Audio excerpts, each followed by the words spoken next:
அனைவருக்கும் வணக்கங்க. நான் சீனிவாசன் பேசுறேன் அவர் லைஃப் மேட்ரிமோனியிலிருந்து. இந்த பதிவு பார்த்தீங்க அப்படின்னா, டாக்டர்ல வரன் தேடுபவர்களுக்காக இந்த பதிவை வெளியிடுறேனுங்க. இந்த ஆடியோவில் திருமண தடையிலிருந்து விடுபடுறது எப்படி, நல்ல பையன், நல்ல குடும்பம், நல்ல பொண்ணு, நல்ல குடும்பம் தேர்ந்தெடுக்கிறது எப்படி, திருமணத்திற்கு வரன் தேடுற பேரண்ட்ஸ் என்னென்னலாம் கவனிக்கணும், இது எல்லாமே நான் உங்களுக்கு தெளிவான விளக்கத்தோட சொல்லியிருக்கேனுங்க. இந்த பதிவு பார்த்தீங்க அப்படின்னா, பொறுப்பும் பொறுமையும் கற்றுக்கொள்ற திறனும் இருக்கிறவங்கனால மட்டும்தான் இதை கேட்க முடியும் அப்படிங்கிறதையும் சொல்லிக்கிறேனுங்க. இந்த மாதம் டாக்டரில் வரன் தேடுவோர் ரெக்கார்ட் பார்த்தீங்க அப்படின்னா, பையன்களில் சுத்த ஜாதகத்தில் பார்த்தீங்க அப்படின்னா 30 வயசுக்கு மேலே 36 பேரும், 30 வயசுக்கு கீழே பார்த்தீங்கன்னா 102 பையங்களும் இருக்காங்க. செவ்வாயில் 30 வயசுக்கு மேலே 20 பேர் இருக்காங்க. 30 வயசுக்கு கீழே பார்த்தீங்க அப்படின்னா 78 பையங்க இருக்காங்க. ராகுகேதுல 23 பையங்க 30 வயசுக்கு மேலே இருக்காங்க. 30 வயசுக்கு கீழே 47 பேர் இருக்காங்க. ராகுகேது செவ்வாயில் பார்த்தீங்க அப்படின்னா 30 வயசுக்கு மேலே 10 பேரும், 30 வயசுக்கு கீழே பார்த்தீங்கன்னா 44 பையங்களும் இருக்காங்க. மொத்தமாக பார்த்தீங்க அப்படின்னா 389 பையங்க டாக்டர் பையங்க இருக்காங்க. டாக்டர் பெண்கள் விவரங்கள் பார்த்தீங்க அப்படின்னா, சுத்த ஜாதகத்தில் 30 வயசுக்கு மேலே 72 பொண்ணுகளும், 30 வயசுக்கு கீழே பார்த்தீங்கன்னா 197 பொண்ணுகளும் இருக்காங்க. செவ்வாயில் 55 பொண்ணுங்க 30 வயசுக்கு மேலேயும், 147 பொண்ணுங்க 30 வயசுக்கு கீழேயும் இருக்காங்க. ராகுகேது செவ்வாயில் பார்த்தீங்க அப்படின்னா 16 பொண்ணுங்க 30 வயசுக்கு மேலேயும், 57 பொண்ணுங்க 30 வயசுக்கு கீழேயும் இருக்காங்க. ராகுகேதுல பார்த்தீங்க அப்படின்னா 34 பொண்ணுங்க 30 வயசுக்கு மேலேயும், 82 பொண்ணுங்க 30 வயசுக்கு கீழேயும் இருக்காங்க. மொத்தம் பார்த்தீங்க அப்படின்னா 660 பேர் இருக்காங்க டாக்டர் பெண்கள். இதில் பார்த்தீங்க அப்படின்னா 1996க்கு மேலே பிறந்தவங்கள 30 வயசுக்கு மேலே இருக்கிறவங்கன்னு நாம் இதில் சொல்லியிருக்கிறோமுங்க. அதாவது 95, 94, 93ன்னு பிறந்தவங்களை. இதில் பார்த்தீங்க அப்படின்னா 30 வயசுக்கு மேலே இருக்கிற பையங்களோட எண்ணிக்கை 88 பேருங்க. 30 வயசுக்கு மேலே இருக்கிற பொண்ணுகளோட எண்ணிக்கை 177ங்க. இதில் என்ன அப்படின்னா, டாக்டர்லையே அதிகமாக ஃபைல் வச்சிருக்கிறது நாம தான் அதிகமாக வச்சிருக்கிறோம். இது எதுக்காக சொல்கிறோம் அப்படின்னா, நம்மகிட்ட இருக்கிற ரெக்கார்டே இதுதான். இதிலிருந்து பார்த்தீங்க அப்படின்னா வேற பையங்க, வேற பொண்ணுங்க, நம்மகிட்ட இல்லாத பொண்ணுங்க பையங்களோட எண்ணிக்கை அதிகபட்சமாக ஒரு 10 இருக்கும், இந்த 30 வயசுக்கு மேலே இருக்கிறவங்கள. இது எதுக்கு சொல்றேன் அப்படின்னா, 177 பொண்ணுகளும் இருக்கிற 88 பையங்களை பார்த்தாச்சு. இதுல ஒரு பையனையாவது நீங்க தேர்ந்தெடுக்கணும். இல்லைன்னா அவங்க உங்களை தேர்ந்தெடுத்து இருந்தாங்கன்னா அவங்கள ஓகே பண்ணணும். ஆனா அந்த 177 பேரும் என்ன பண்ணிட்டு இருக்கீங்கன்னா, எனக்கு புதுசா ஒரு பையன் வருவாரு, நாமள அவங்க ஓகே பண்ணுவாங்க, நாம அவங்கள ஓகே பண்ணுவோங்கிற ஒரு எண்ணத்துல இருக்கீங்க. ஆனா இது எந்த அளவுக்கு சரிங்கிறத யோசிச்சு பாத்துங்க. 100% தவறான எண்ணம். அப்படி ஒரு விஷயம் நடக்குது அப்படின்னா 10 பேர்த்துக்கு தான் நடக்க போகுது. இந்த 177 பேருமே டாக்டர் பையன் தான் வேணும்னு பார்த்துட்டு இருக்கீங்க. அப்படி நீங்க பார்த்துட்டு இருக்கிற பட்சத்துல இந்த 88 பையங்கள்ல யாரோ ஒருத்தரை நீங்க செலக்ட் பண்ணுங்க. அப்படி இல்லை அப்படின்னா நீங்கள் நான் மெடிக்கலாவது சூஸ் பண்ணி போங்க. ஆனால் இனியும் புதுசாக ஒரு டாக்டர் பையன் வரும்னு பார்த்துட்டு இருக்கிறதுங்கிறது பார்த்தீங்கன்னா, அது சரியே இல்லை. அது பார்த்தீங்கன்னா அப்படி வரப்போகிறதும் இல்லைங்க. அதுலேயும் பார்த்தீங்க அப்படின்னா, இந்த நான் மெடிக்கல் போகிற பொண்ணுங்க அது எப்போ போகிறீங்க அப்படின்னா, கிட்டத்தட்ட 32 வயசுக்கு மேலே இருக்கிற பொண்ணுங்க தான் அதிகமாக நான் மெடிக்கல் பரவாயில்லன்னு வர்றாங்க. அந்த நான் மெடிக்கல் வரும்போதும் என்ன அப்படின்னா, ஒரு 32 வயசு 33 வயசுல இருக்கிற பொண்ணுகன்னு வச்சுக்கோங்க. அந்த 32 33 வயசுல இருக்கிற பொண்ணுக 34 35 வயசுல இருக்கிற பையங்களை பார்க்குறீங்க அப்படின்னா, அந்த 34 35 வயசுல இருக்கிற பையங்க ஒரு டாக்டர் பொண்ணை கல்யாணம் பண்ணக்கூடிய அவங்களுடைய விருப்பத்துக்கு இருக்கிறவங்களா அப்படின்னா கண்டிப்பாக இருக்கிறதுக்கு வாய்ப்புகள் இல்லை. அதையும் யோசிச்சுக்குங்க. காரணம் என்ன அப்படின்னா, நீங்கள் நினைக்கிற படிப்பு, நீங்கள் நினைக்கிற சொத்து, நீங்கள் நினைக்கிற வருமானம், இது எல்லாத்தோடையும் ஒரு பையன் இருக்கிறாரு அப்படின்னா, நான் 34, 35 வயசு வரைக்கும் அவர் ஏன் கல்யாணம் பண்ணாம இருக்கணுங்கிறத யோசிச்சு பார்த்து என்ன பண்றீங்க அப்படின்னா, நம்ம டாக்டர் இல்லைன்னா நம்ம நான் மெடிக்கல் பார்த்துக்கலாம், அது ஈஸியா கிடைக்கும்னு வர்றீங்க. ஆனா உங்களுக்கு வர்றவங்களுக்கு என்ன நடக்குது அப்படின்னா, இங்க வந்து பார்த்தா அதில் டாக்டரேலேயே நம்ம அட்ஜஸ்ட் பண்ணி கல்யாணம் பண்ணியிருக்கலாம் போல இருக்குது. இங்க வந்து பார்த்தா அதை விட கம்மியாக தான் பேக்ரவுண்ட் இருக்குது, மற்றபடி எல்லாம் கம்மியாக இருக்குதுன்னு யோசிக்க வேண்டியதா இருக்குது. காரணம் என்ன அப்படின்னா, டாக்டர்லையாவது அவர் படிச்சாருங்கிறக்கோசரம் அவருடைய ஏஜ் தள்ளி போயிருக்கும். ஆனா நான் மெடிக்கலை பொறுத்தளவுக்கு நல்ல படிப்பு, நல்ல பேக்ரவுண்டு எல்லாம் நல்லா இருக்கிற பையனுக்கு எதுக்காக 34, 35 வயசையும் கல்யாணம் பண்ணாம இருக்கணும்? இது எதுக்கு சொல்றேன் அப்படின்னா, உங்களுக்கு பயமுறுத்துறக்கோ இதுக்காக சொல்லலைங்க. அப்படி பார்க்கும்போதும் கொஞ்சம் அட்ஜஸ்ட் பண்ணி பாருங்க. ஒரு சிலர் என்னன்னா, ஏங்க எங்க பொண்ணு டாக்டருங்க, எங்களுக்கு தகுந்த மாதிரி கொடுங்க அப்படின்னு கேட்குறீங்க. உங்களுக்கு தகுந்த மாதிரி கொடுக்கணும்னா நீங்க 23, 24 வயசுல கல்யாணம் பண்ணி இருக்கணும். 34, 35 வயசுல கல்யாணம் பண்றேன்ட்டு வந்துட்டு போட்டு எனக்கு எங்களுக்கு தகுந்த மாதிரி கொடுங்க அப்படின்னா இனி எங்கிருந்து வரும்? எங்கேயுமே வராது. இந்த விஷயத்த வந்து பாத்தீங்க அப்படின்னா, பேரண்ட்ஸ் ஏத்துக்கிறாங்க. ஆனா வந்து அந்த பொண்ணுக ஏத்துக்கிறது இல்லைங்க. இப்போ 34, 35 வயசுல இருக்கிற பொண்ணுகளும் எனக்கு டாக்டர் பையன் தான் வேணுங்கிறாங்க. அப்படியே நான் மெடிக்கல் பார்த்தாலும் எங்களுக்கு தகுந்த மாதிரி அந்த எஜுகேஷன் ஆகட்டும், பேக்ரவுண்ட் ஆகட்டும் எல்லாம் நான் வந்து வெளியில சொல்ற அளவுக்கு நல்லா கிராண்டா இருக்கணும் அப்படின்னு அந்த பொண்ணுக்கு எதிர்பார்க்குறாங்க. ஆனா என்ன அப்படின்னா, அந்த கிராண்டா இருக்கிற பையன் 23, 24 வயசுலயே கல்யாணம் பண்ணிடுறாரு. ஒவ்வொரு வருஷம் பொண்ணுங்க கல்யாணம் பண்ணி வெளியே போயிட்டே தானே இருக்கிறாங்க. இதுல வந்து பாத்தீங்கன்னா அதிகமான கல்யாணம் எப்படி நடக்கும் யோசிச்சு பாருங்க. நல்ல படிப்பு, நல்ல ஜாப்பு, நல்ல பேக்ரவுண்ட் இருக்கிற பையனுக்கு ஈஸியா கல்யாணம் ஆயிடும்ல. அதனால இதுல இருந்து என்ன சொல்றேன்னா, உங்களுக்கு முடிஞ்ச அளவுக்கு நீங்க வந்து பார்க்குற பையன்ல எது பெட்டரா தோணுது அந்த பையனை சூஸ் பண்ணுங்க. ஒரு 10 பையனை சூஸ் பண்ணுங்க. அந்த 10 பேர்த்துல நம்மளை யார் அக்செப்ட் பண்ணா? இந்த ஒரு 10ல 4 பேர் அக்செப்ட் பண்ணாங்களா? அந்த 4ல எது பெட்டரா தோணுது அந்த பையனை ஓகே பண்ணிட்டு போயிடலாமே. இதே தான் பையன்களுக்கும் சொல்றேன். பெரும்பாலும் பாத்தீங்க அப்படின்னா, இந்த திருமண தடைக்கு காரணமா இருக்கிறது வந்து பாத்தீங்கன்னா, குடும்ப ஒற்றுமையின்மையே காரணமா இருக்குதுங்க. ஒன்னா அந்த குடும்பத்துக்குள்ள வந்து பாத்தீங்க அப்படின்னா, யாரோ ஒருத்தருனுடைய பிடிவாதம் அப்படிங்கிற விஷயம் அந்த குடும்பத்துல திருமணத்தை தடைக்கு காரணமா இருந்துட்டு இருக்கமுங்க. அப்படி இல்லை அப்படின்னா அந்த பேரண்ட்ஸ் ஆகட்டும், அந்த குழந்தைகளாகட்டும் ஒருத்தருக்கு ஒருத்தர் பேசிக்கிறது சரியா இல்லை, கருத்துக்கள் சரியா பகிரப்படல அப்படின்னு அர்த்தமுங்க. இப்படி குடும்ப ஒற்றுமை இல்லாத குடும்பமா இருக்குது உங்க குடும்பம்னு நீங்க யோசிச்சீங்க அப்படின்னா, யாரோ ஒருத்தருடைய பிடிவாதத்தினாலதான் இது வந்து இந்த திருமணமாவது தள்ளி போயிட்டு இருக்குது அப்படின்னு நீங்க யோசிச்சீங்க அப்படின்னா, உடனடியா இந்த ஆடியோவை அவங்க கிட்ட காமிச்சு உங்களுடைய பிடிவாதத்தினாலதான் இந்த கல்யாணமானது தள்ளி போயிட்டே இருக்குது, தயவு செஞ்சு உங்களுடைய பிடிவாதத்தை விட்டுருங்க அப்படின்னு சொல்லி இந்த கல்யாணத்துக்கு அவங்கள ஒத்துக்க வைங்க. ஏன் அப்படின்னா இந்த பேரண்ட்ஸ் வந்து பாத்தீங்க அப்படின்னா, பேரண்ட்ஸோட பிடிவாதம் எப்படி இருக்குன்னா, ஃபர்ஸ்ட் விஷயம் சொத்து, ரெண்டாவது விஷயம் ஜாதகம். இந்த ரெண்டும் தான் பாத்தீங்க அப்படின்னா, சொத்து எதுக்கு அப்படின்னா பெருமை பேசிக்கிறதுக்காகவும், என் புள்ள என் பையன் நல்லா வாழணும்னா சொத்து வேணும்ல, இதுல என்ன நான் நினைக்கிறது தப்பு அப்படின்னு யோசிச்சு செயல்படுறவங்க ஒரு சிலர் இருப்பாங்க.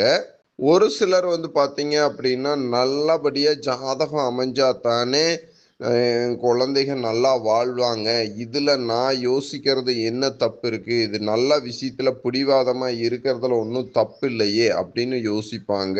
சொத்துக்கான பிடிவாதம் எப்படி அப்படின்னாங்க, ஒரு பெண் வீட்டுக்காரர் இருக்காங்க அப்படின்னா அந்த பெண் வீட்டுக்காரர் வந்து தான் பொண்ணு போற இடத்துல நல்லா வாழணும், ஓரளவுக்கு வசதியா இருந்தா பரவாயில்ல, நல்லா வாழும் அப்படின்னு யோசிக்கிறதுல 100% தப்பு இல்லைங்க, உறுதியா சொல்லுவேன். ஆனா இது எப்படி இருக்கும் அப்படின்னா, கிட்டத்தட்ட 80% பேர் வந்து பாத்தீங்க அப்படின்னா பொண்ணுகள்ல பொன் வீட்டுக்காரரு சொத்து வேணும்னு எதிர்பார்க்குறீங்க. ஒரு 20% பேர் வந்து பாத்தீங்கன்னா சொத்து இல்லைன்னா பரவாயில்ல, நல்ல பையன், நல்ல குடும்பம், டாக்டர் பையனா இருந்தா போதும், நல்ல ஒழுக்கமான பையன், நல்ல குடும்பமா இருந்தா போதும்னு நினைக்கிறீங்க. இப்படி இருக்கிறது இருக்கு. இதே பாத்தீங்க அப்படின்னா பையன் வீட்டுல சொத்து எதிர்பார்க்கறதுல 100% நியாயம் இல்லை, அது சரியும் இல்லைங்க, அது உங்களுக்கு தேவையும் இல்லை, அது முறையும் இல்லைங்க. சொத்து எதிர்பார்க்கறதுல என்ன தப்பு இருக்கு அப்படின்னா, அது நீங்க சம்பாதிக்கணும், உங்களுடையதா இருக்கணும்.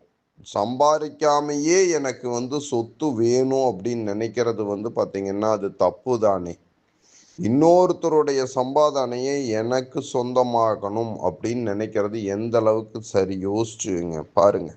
அதாவது உங்க பையனுடைய சம்பாதனையா இருக்கணும், உங்க சம்பாதனையா இருக்கணும், உங்க அப்பாரு பாட்டன் பூட்டனுடைய சம்பாதனையில இருக்கிற சொத்து தான் உங்களுக்கு. உங்க வம்சமே சம்பாதிக்கல அப்படிங்கிற போது இன்னொருத்தருடைய வம்சத்தினுடைய சம்பாதனை வேணும், அவங்களுடைய சொத்து வேணும்னு நினைக்கிறது 100% தப்புங்க. இது நான் சொல்ல சொல்ல என்ன ஆகுது அப்படின்னா, எங்கூட பேசுறவங்களுடைய எண்ணிக்கை ரொம்ப கம்மி ஆகுது. இருந்தும் பரவாயில்ல, நான் சரியா தான் பேசியாகணும். நான் மட்டும்தான் சரியா பேசுறேங்கிறது இல்லை, நான் மட்டும்தான் உங்களுக்கு இதில் பேசி வரேன். நீங்க வேற எந்த ஒரு திருமண தகவல் மையமும் இதை பேசுறதே இல்லை. அவங்களோட நோக்கம் என்ன அப்படின்னா, பதிவு கட்டணம் மட்டுமே அவங்களோட நோக்கம். அதை மட்டுமே செயல்படுத்துறாங்க. உங்களுடைய நோக்கம் என்னன்னா, உங்களுடைய விருப்பம் மட்டுமே நோக்கம். அதுல சரியா தப்பா தேவையே கிடையாது. 2 பேர்த்துக்குமே சொல்றேன், திருமண தகவல் மையத்துக்கும் சொல்றேன், அது அலைன்ஸ் தேடி போறவங்களுக்கும் சொல்றேன். 2 பேர்த்துக்குமே என்ன தேவையில்லை, நீதி நியாயம் இதெல்லாம் தேவையில்லை, சரி தப்பு இதெல்லாம் தேவையே கிடையாது. எங்களுடைய விருப்பம் நிறைவேறணும். இந்த பையன் வீட்டுல சொத்து எதிர்பார்க்கறது பாத்தீங்கன்னா 100% சரி இல்லைங்க. அது ஒரு தவறான எண்ணம். உங்க வீட்டுக்கு வரப்போற பொண்ணை பாருங்க, பொண்ணோடைய குணங்கள் பாருங்க, செயல்பாடு பாருங்க, திறமைகள் பாருங்க. இதுதான் பார்த்து பொண்ணு கட்டணுமா தவிர, பொண்ணு வீட்டிலிருந்து எவ்வளோ சொத்து வருது அப்படின்னு பார்க்கறது முறையே இல்லைங்க. அது எந்த விஷயத்திலையும் சரியில்லை. முன்னெல்லாம் பார்த்தீங்க அப்படின்னா, எனக்கு 30 பவுன் போடணும், 50 பவுன் போடணும், 100 பவுன் போடணும்னெல்லாம் பேசிட்டு இருந்தாங்க, கேட்டுட்டு இருப்பாங்க. பெண் வீட்டுக்காரரும் நான் இவ்வளோ பவுன் போடுறேனுங்க அப்படின்னு பேசிட்டு இருந்தாங்க. ஆனால் இப்போ என்ன அப்படின்னா, கவர்மெண்ட்டு அறிவிச்சிருச்சு, பெண்களுக்கு பாதி சொத்து, அதாவது என்ன சொத்து இருக்கோ, எத்தனை பையங்க இருக்காங்க, எத்தனை பொண்ணுங்க இருக்காங்களோ அதில் ஆணுக்கு இணையாக பெண்ணுக்கும் சொத்து கொடுக்கணும்னு சொல்லிடுச்சு. இதனால என்ன பண்ணுறாங்க அப்படின்னா, பையன் வீட்டில் இந்த 100 பவுனே இருந்தாலும் எவ்வளோ ஆச்சு? 1 கோடி தான் ஆச்சு. அப்போ கிட்டத்தட்ட நான் ஒரு ஆவரேஜா சொல்றேன், இந்த 1 கோடி ரூபாய்க்கு பார்க்கறத விட நாம ஒரு 10 கோடி 20 கோடின்னு சொத்து மதிப்பு இருக்கிற பிள்ளையை கட்டிட்டோம்னா, ஒரு 50 கோடி 100 கோடின்னு இருக்கிற பிள்ளையை கட்டிட்டோம்னா ஆட்டோமேட்டிக்கா என்ன ஆகும்? உதாரணத்துக்கு ஒரு 20 கோடி சொத்து மதிப்பு இருக்குது, ஒரு பையன் இருக்காரு, ஒரு பொண்ணு இருக்குது அப்படின்னா, அந்த பொண்ணுக்கு 10 கோடி ரூபா சொத்து வந்துருமில்ல. இவங்க 100 பவுன் போட்டா என்ன ஆகும்? 1 கோடி ரூபா தானே ஆகுது. அப்படின்னு அந்த பவுனை பத்தி எந்த பையன் வீட்டிலையும் பேசுறது இல்லை. எல்லாம் சரியா நடந்துக்கிறாங்கன்னு நினைப்பு. அப்படியெல்லாம் இல்லவே இல்லைங்க. எல்லாரும் சொத்து பார்க்குறாங்க. 95% பேர் சொத்து பார்க்குறாங்க. இந்த சொத்து பார்க்குறவங்க கவனமா தெரிஞ்சுக்கணும். நீங்க உலகத்தை பாருங்க. உலகத்துல இப்போ அநேக நாட்டுல இப்போ நாம என்ன புண்ணியம் செஞ்சோமோ தெரில, நம்ம நாடு நல்லா இருக்கு, நாம நல்லா இருக்கிறோம். ஆனா அநேக நாடுகள்ல பார்த்தீங்க அப்படின்னா, உதாரணத்துக்கு உக்ரைன் எடுத்துக்குங்க. அங்க என்னுடைய காம்ப்ளெக்ஸ், என்னுடைய சொத்து, என்னுடைய வயல், என்னுடைய தோட்டம்னு இருந்தது அத்தனையுமே வீணா போச்சு. அங்க போக்கூட முடியாது, அப்படியெல்லாம் ஆயிருக்கு. அதனால சொத்தை ஃபோக்கஸ் பண்ணாம, இப்போ பாருங்க, அந்த உக்ரைன்ல ஒரு பையன் ஒரு பொண்ணு இருக்காரு, அவருக்கு பல கோடி சொத்து இருந்தாலும் இப்ப வேற நாட்டுக்கு போகும்போது அந்த பையன் யாரை நம்பி போறாரு? என் மனைவியை நம்பி போறேன். அந்த பொண்ணு யாரை நம்பி போறது? கணவனை நம்பி போறேன்னு 2 பேரும் தான் ஒன்னா போனாங்க. அவங்களுடைய சொத்துக்கள் கூட வரலைங்க. அதனால முடிஞ்ச அளவுக்கு நல்ல பையன், நல்ல பொண்ணு, திறமையான பையன்னா எந்த சூழ்நிலையிலும் அவங்கனால வாழ முடியும். அப்போ நல்ல அறிவான பேரண்ட்ஸா இருந்தா நல்ல திறமையான பையனை, திறமையான பொண்ணை சூஸ் பண்ணுங்க. குணமான பெண்ணை, குணமான பையனை சூஸ் பண்ணுங்க. அதுதாங்க காலத்துக்கு நிலைக்கும். நீங்க பையன் வீட்டுக்காரர சொத்து பார்க்கறதுல எந்த ஒரு நியாயமும் இல்லை, சரியும் இல்லைங்க. இந்த சொத்து பார்த்துட்டு உங்க பையனுடைய வாழ்க்கையை வீண் பண்ண வேண்டாம். அடுத்து பார்த்தீங்க அப்படின்னா, இந்த ஜாதகம் பார்க்கறத பத்தி நிறைய பதிவுல போட்டுட்டேன். இந்த ஜாதகம் பார்க்கறது மாதிரி ஒரு தேவையில்லாத ஒரு வேலை உலகத்துல எதுவுமே இல்லைங்க. இந்த ஜாதகம் பார்த்தாதான் சரின்னு சொல்றீங்க இல்லையா? இப்போ ஒரு ஜோசிகாரரு, நான் இதை பல ஆடியோல சொல்லி இருக்கிறேன், நீங்க போய் பொருத்தம் பார்க்குறீங்க. பொருத்தம்னா ஃபர்ஸ்ட் என்னன்னு தெரிஞ்சிட்டு பொருத்தம் பாருங்க. அதுவே தெரியாம பொருத்தம் பார்க்கறது தான் பிரச்சனை. எந்த ஒரு விஷயமே அது என்னன்னு தெரிஞ்சுட்டு பண்றது தானே சரி.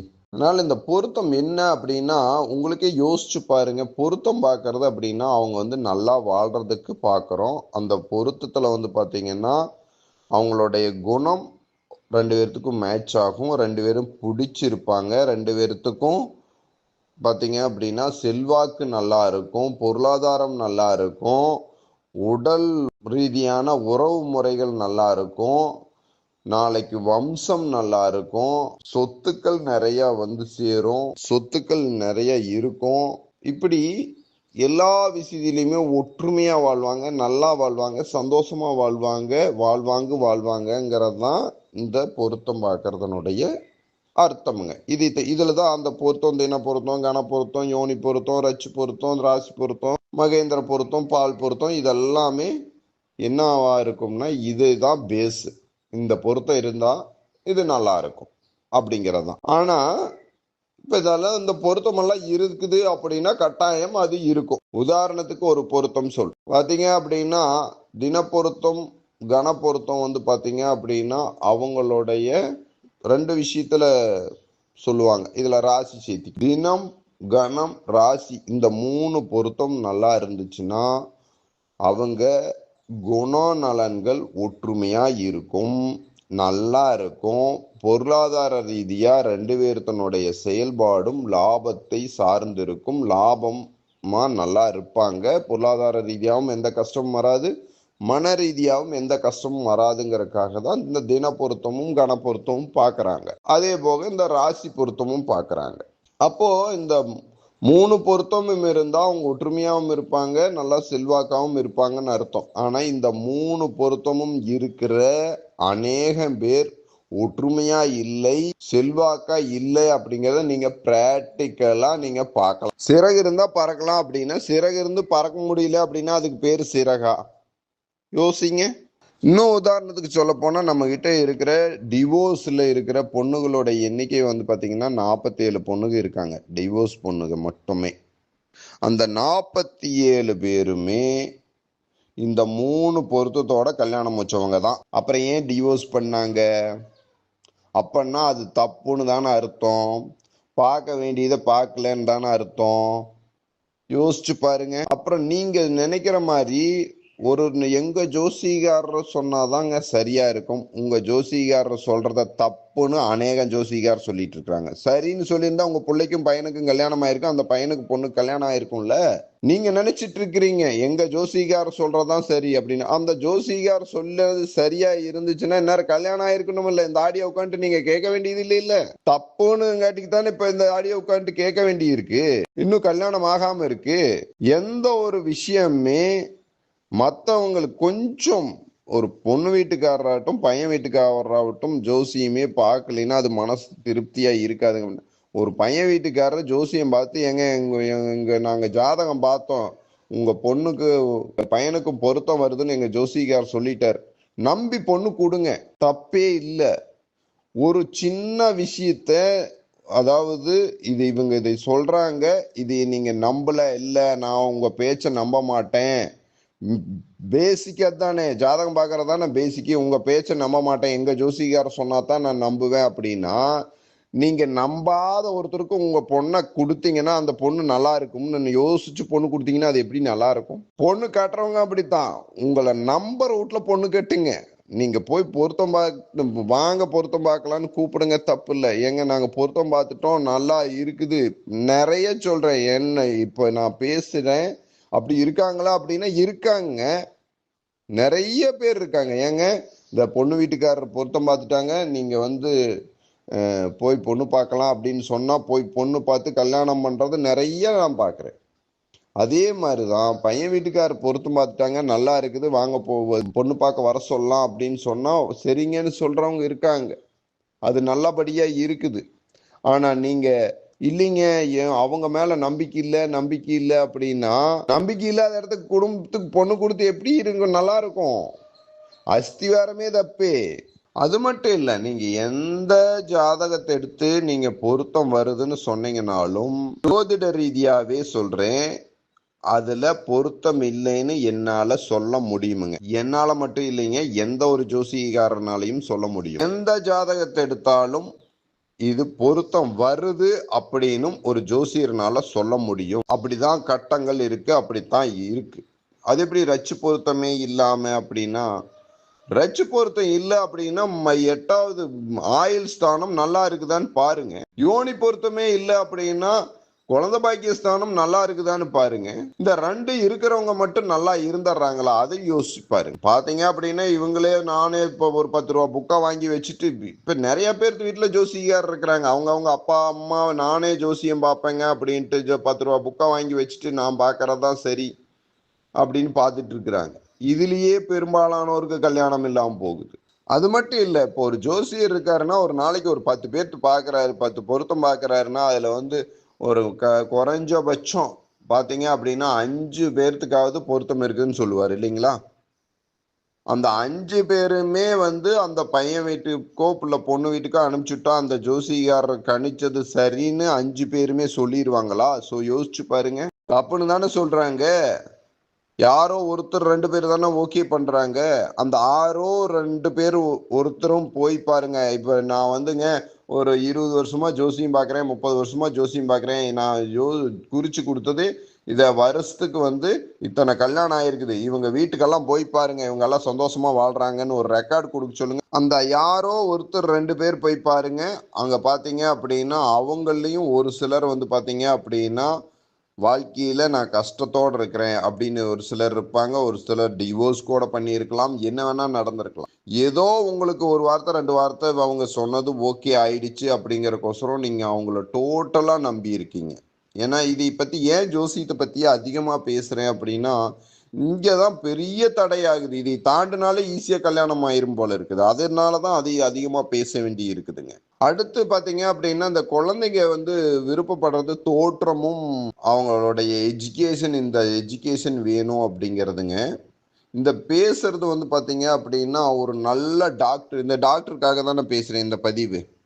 நல்ல டாக்டருக்கு அழகு வந்து பாத்தீங்க அப்படின்னா, அழகு பார்க்கறது அழகு இல்லைங்க, ஆரோக்கியம் பார்க்கறதாங்க அழகு. 2வது, ஒரு குணசாலிக்கு ஒரு திறமையானவங்களுக்கு பார்க்க வேண்டியது என்ன அப்படின்னா, நான் வந்து ஒரு திறமையான பர்சன் சொல்றேன், நான் இந்த இடத்துல தான் என்னால நடக்க முடியும் அப்படிங்கிறவர் திறமையானவரா, இல்ல நான் எந்த இடத்துலயும் நடக்க முடியுங்கிறவர் திறமையானவரா? யோசிச்சு பாருங்க. பொண்ணுக்கும் பையனுக்கும் சொல்றேன், 2 பேருமே உங்களுடைய அறிவு அப்படின்னா நீங்க ஆரோக்கியம் பார்க்கறதாங்க அறிவு. நீங்க திறமையானவங்க அப்படின்னா யாரையுமே கல்யாணம் பண்ணி, என்ன டிபார்ட்மெண்டா இருந்தாலும் கல்யாணம் பண்ணி என்னால வாழ முடியும் அப்படின்னு நினைக்கிறவங்க தாங்க திறமையானவங்க. இப்படிப்பட்ட பையனா இருக்கீங்களா, இப்படிப்பட்ட பொண்ணா இருக்கிறீங்களான்னு ஃபர்ஸ்ட் நீங்க சோதிச்சுக்குங்க உங்களையே. இந்த ஆடியோவை பையனோ பொண்ணோ கேட்டீங்கன்னா, அப்படி இல்லை பேரண்ட்ஸ் கேட்குறீங்கன்னா அவங்களுக்கு சொல்லுங்க. இப்போ நிறைய வீட்டில் என்ன அப்படின்னா, பேரண்ட்ஸ் கூட நான் இதுக்கு முன்னாடி ஒரு 2-3 ஆடியோவுக்கு முன்னாடியே பேசியிருக்கேன், பேரண்ட்ஸ் கூட குழந்தைங்க பேசுறது இல்லை. ஏன்னா அவங்க டாக்டர் ஆயிட்டாங்களாம், இவங்களை மதிக்கிறதே இல்லை. ஒரு பக்கம் நான் ஒரு கோயில்ல பொண்ணு பார்க்கறக்காக போயிருந்தேங்க. பையனும் பொண்ணும் பார்த்தாங்க, பையனும் பொண்ணு தனியா போய் பேசினாங்க. பேசிட்டு வராங்க. அவங்க அப்பா, அந்த பொண்ணோடைய அப்பா அந்த பொண்ணுகிட்ட போய், ஏமா இந்த பையனை பிடிச்சிருக்குதான்னு கேட்கறதுக்கு பயப்படுறாரு. அப்படின்னா அந்த பொண்ணு எவ்வளோ ஒர்ஸ்டான பொண்ணா இருக்கு யோசிச்சு பாரு. இப்ப அந்த பொண்ணு மட்டும் இல்ல, நிறைய பொண்ணு வீட்டுல பையன் வீட்டுல இதுதான் நடக்கும். நிறைய பேர்த்து வீட்டுல நீங்களே கவனிச்சு பாருங்க, யோசிச்சு பாருங்க. நிறைய வீட்டுல நடக்குது. இந்த ஆடியோவை அவங்க கிட்ட கேளு, போட்டு காமிங்க. உலகத்திலேயே நம்பர் 1 ஒர்ஸ்ட் பர்சன் லிஸ்ட்ல எடுக்கணும்னா பெத்தவங்களை யாரெல்லாம் மதிக்கலையோ அவங்க தாங்க ஒர்ஸ்ட்.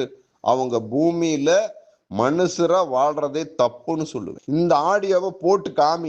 யாருடைய முன்னேற்றம் வேணும், நான் நல்ல பையன் நல்ல பொண்ணுங்கிறதுக்கு அடையாளம் பார்த்தீங்க அப்படின்னா அவங்க நல்லா வாழ்றதுக்கு அடையாளமே பெத்தவங்களுக்கு எந்த பொண்ணு எந்த பையன் கீழ்ப்படுகிறாங்களோ அவங்க தாங்க நல்லா வாழவும் முடியும். அதே போக நல்ல பையன் நல்ல பொண்ணும் கூட. அதே மாதிரி இப்போ நான் 2 விதமான விஷயங்களை நான் சொல்லியிருக்கேன்.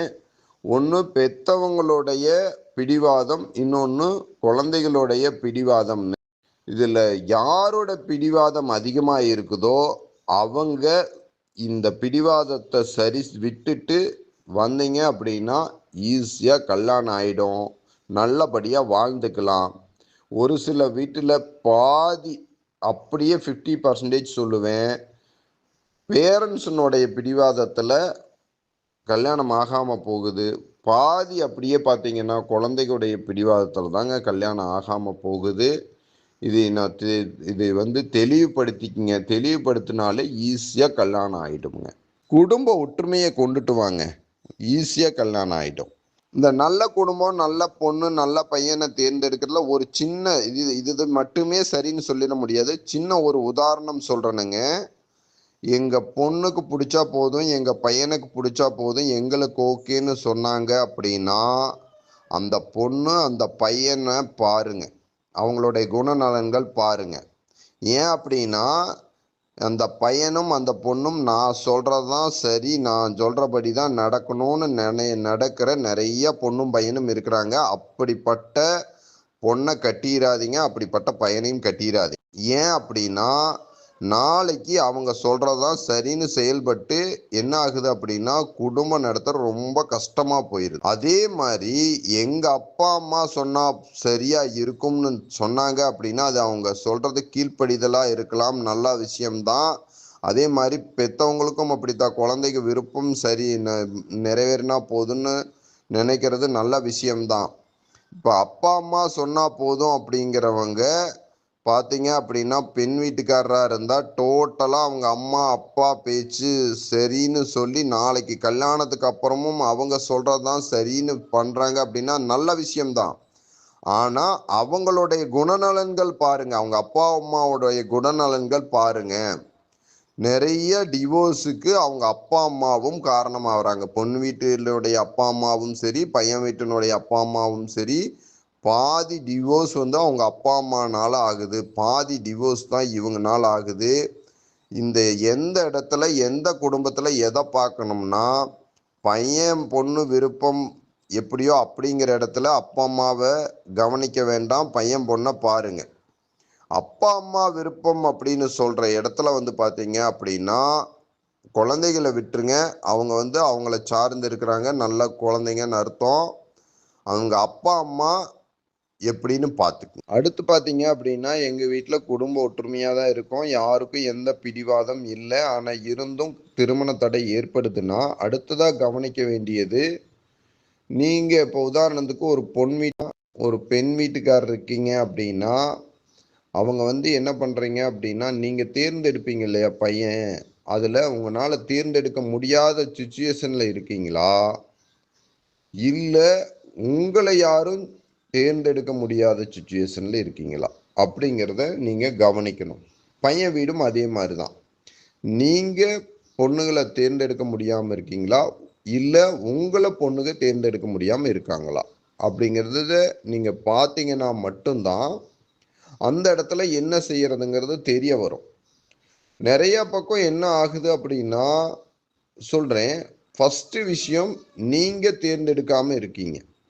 அதில் உதாரணத்துக்கு சொல்ல போனால் நிறைய பேரண்ட்ஸ் பார்த்தீங்கன்னா அவங்களோட எதிர்பார்ப்பா இல்லை அதுவே வரும்னு நினைக்கிற ஃபஸ்ட்டாக சொல்கிறேன், இந்த 2 விஷயத்தை விட்டுட்டு ஃபஸ்ட்டு விஷயமா சொல்கிறேன், அக்கறை இல்லாத பேரண்ட்ஸு ரொம்ப ரொம்ப ஜாஸ்தி ஆகிட்டே வராங்க. கலியுகமாக இதனுடைய விளைவாக என்னன்னு தெரியல.